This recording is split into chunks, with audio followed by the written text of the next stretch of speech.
Ticket मिलता है तो कहीं कोई लड़ाई नहीं रहेगा। जी। ये वैश्य समाज जो है किसी भी चुनाव में एनडीए को सपोर्ट करता है और हम लोग वैश्य समाज से आते हैं। बिहार विधानसभा के अध्यक्ष थे, वो चाहते थे वो सिवान में बहुत कुछ ला सकते थे, लेकिन कुछ नहीं लाए। कोई सिवान को फायदा नहीं हुआ उनके अध्यक्ष बनने से। जो भी रोड नाला उनका होता है नगर परिषद बनवाता है। आप 2 साल पहले एक मिनी विधानसभा जी। लड़के और जीते हुए हैं। दोनों आदमी जीते हैं, ये भी आपको बता देते हैं। दोनों आदमी हम लोग जीते हैं। वो जनता जानती है कि कॉटन का पैसा मंगल पांडे जी खाते हैं, कि वो टिकट के नाम पे पैसा प्रशांत किशोर जी खाते हैं। सिवान भाजपा के वरिष्ठ नेता और सिवान नगर परिषद की उप सभापति किरण गुप्ता जी के पति जयप्रकाश गुप्ता जी आज मेरे साथ जुड़ चुके हैं और इन लोगों के बारे में बड़ी चर्चा है सिवान में कि इनकी पत्नी जो है किरण गुप्ता जी, जो मेरे बाजू में तशरीफ रखी हुई हैं, यह भाजपा के टिकट पे सिवान सदर से इस बार चुनाव लड़ सकती हैं। अब जानने का प्रयास करेंगे भाई जयप्रकाश गुप्ता जी से। भाजपा के बड़े पुराने साथी हैं और लगभग 2 दशक पहले के मेरे मित्र भी हैं।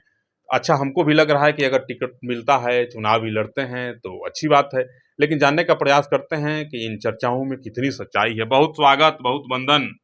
आपको भी बहुत-बहुत धन्यवाद। आपके श्रोता को लोगों को भी मेरा नमस्कार, प्रणाम। बड़ी चर्चा है भाई कि इस बार आपकी पत्नी जो हैं चुनाव लड़ेंगी सिवान सदर विधानसभा से भाजपा के टिकट पे। चर्चा में सच्चाई क्या है?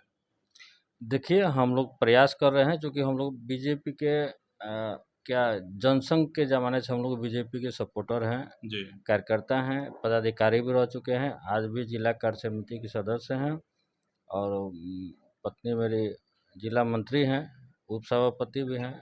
हम भी नगर पार्षद हैं वार्ड नंबर 12 से और पूर्व नगर महामंत्री हैं। और हम लोग ईमानदारी से, जी। चाहे वो जो भी चुनाव हो 95 से लेके और आपको 2025 का जो अभी चल रहा है, 24 का जो लोकसभा का चुनाव हुआ, उसमें हम लोग ईमानदारी से अपने पार्टी के प्रति वफादारी से काम किए हैं।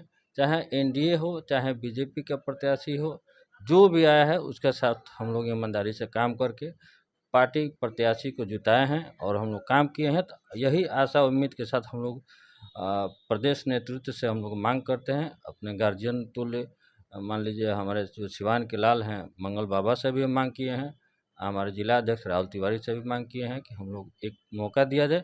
और देखिए, अगर टिकट मिलता है तो कहीं कोई लड़ाई नहीं रहेगा। जी। ये वैश्य समाज जो है किसी भी चुनाव में एनडीए को सपोर्ट करता है और हम लोग वैश्य समाज से आते हैं और हम लोग का यही मांग है कि एक बार वैश्य समाज को टिकट दिया जाए और टिकट हमको मिलेगा तो कहीं कोई लड़ाई नहीं रहेगा। क्योंकि हम लोग अभी वर्तमान में 2 साल पहले एक मिनी विधानसभा जी। लड़के और जीते हुए हैं। दोनों आदमी जीते हैं, ये भी आपको बता देते हैं। दोनों आदमी हम लोग जीते हैं और अभी अपना नगर का क्षेत्र का काम कर रहे हैं, विकास हो रहा है। दावा ठोक रहे हैं आप भी लड़ेंगे चुनाव? जी, मैडम लड़ेंगी, हम जी, साथ वही रहेंगे उनके। साथ रहेंगे। जी। तो अब देख रहे हैं कि प्रशांत किशोर भी सिवान में घूम रहे हैं और बड़ी भीड़ चल रही है उनके साथ। देखिए, वो पैसे वाले का भीड़ है। जो भी कार्यकर्ता है, वो पैसा पेड वर्कर उनका लगा हुआ है, वही लोग हैं। वो तो खुद एक व्यवसायी हैं। जी। आज तक वो जो भी जितने भी आप सरकार उनको बनाए हों, व्यवसायी कह रहे हैं, वो आपके स्वास्थ्य मंत्री को कह रहे हैं जो कॉटन बंडेज का पैसा खाते हैं। वो देखिए, वो चुनावी स्टंट है उनका, वो चुनावी आरोप लगा रहे हैं। वो जनता जानती है कि कॉटन का पैसा मंगल पांडे जी खाते हैं, कि वो टिकट के नाम पे पैसा प्रशांत किशोर जी खाते हैं। ये जनता जानती है। आप सिवान में चल के देखिए, आप सदर अस्पताल का स्थिति देख लीजिए, क्या स्थिति पहले था और आज क्या स्थिति हो गया। आपको सिवान में मेडिकल कॉलेज हो गया, ये हमारे गार्जियन तुल्य मंगल बाबा का योगदान है उसमें। तो चलिए इस बार मैडम को आप लड़ाने की तैयारी में हैं पूर्ण रूप से? हमारा प्रयास है और जैसे गार्जियन लोगों का, जैसे पार्टी के नेतृत्व का आदेश होगा, हम लोग काम करेंगे। जी। जी। अगर टिकट मिल जाता है तो लड़ाई किस प्रकार से कोई रहेगी? आपके लड़ाई सामने बिहार विधानसभा के पूर्व अध्यक्ष जैसा योद्धा है और बिहारी चौधरी जैसा। देखिए, वो तो गार्जियन हैं, हम लोग के अभिभावक हैं, लेकिन वो आरजेडी से हैं। और आपको बता दें कि वो जितने बड़े पद पे थे सिवान, माने बिहार विधानसभा के अध्यक्ष थे, वो चाहते थे वो सिवान में बहुत कुछ ला सकते थे, लेकिन कुछ नहीं लाए। कोई सिवान को फायदा नहीं हुआ उनके अध्यक्ष बनने से। 5 साल से विकास कार्य रुका हुआ है, कोई कार्य नहीं हुआ। वो दबाव दे के हमारे एग्जीक्यूटिव अफसर पे, चाहे चेयरमैन पार्षद पे, जो भी रोड नाला उनका होता है नगर परिषद बनवाता है। आप देखिए राजेंद्र उद्यान का पार्क हो गया, पंचमंजिला पोखरा का पार्क हो गया, इसमें जिलाधिकारी महोदय का भी योगदान है पंचमंजिला पार्क का। चाहे आपको बेलहट्टा पोखरा का पार्किंग स्थल हो गया, चाहे जितने भी शहर में रोड नाले बन रहे हैं, ये सब नगर पालिका बना रहे हैं। कहाँ मंत्री जी का कहीं कोई योगदान है?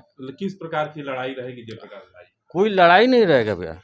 आपको बता रहे हैं अगर टिकट मिलता है तो एक तरफा चुनाव हो जाएगा। देख सकते हैं जयप्रकाश गुप्ता जी हैं और मेरे बड़े पुराने मित्र हैं। लंबे समय से भाजपा और जनसंघ के साथ रहे। अटल अडवाणी और मुरली मनोहर जोशी के समय से ये लोग इनको हम भाजपा के साथ देख रहे हैं। आज जब चुनाव का वक्त आया है तो निश्चित रूप से इनके तरफ से अपनी पत्नी को लड़ाने की दावेदारी पेश की जा रही है, होनी भी चाहिए। ताउम्र गुजार दी गुनाहों में मैंने, अब आखिरी वक्त क्या खाक मुसलमान होंगे। ताउम्र भाजपा के साथ रहे, भाजपा के सेवा में लगा दिया इन्होंने। इनके पूर्वज भी भाजपा के साथ रहे। इनके पिताजी के बारे में भी कहा जाता है कि परम भाजपाई हैं। तमाम जब समय भाजपा के साथ गुजर गया तो दावा ठोकना तो निश्चित रूप से लाजमी है और ठोकना भी चाहिए। अब देखना यह है कि पार्टी इन पे कितना भरोसा करता है। भरोसा करके टिकट अगर दे देता है तो किस प्रकार से लड़ाई होती है, लड़ाई के पर नज़र सबकी बनी रहेगी। बहरहाल मैं भी शुभकामना देता हूं और भगवान से प्रार्थना करता हूं कि टिकट आप लोगों को मिले, क्योंकि आपने पार्टी की लंबे समय से सेवा की है। अब जनता को देखना है कि कौन कितना काबिल है, जनता किसको आशीर्वाद देती है, किसके माथे पे जीत का सेहरा बांधती है, तो आने वाला वक्त ही बताएगा। बहरहाल जयप्रकाश गुप्ता जी और इनकी पत्नी किरण गुप्ता जी के साथ मैं आपको सादर नमस्कार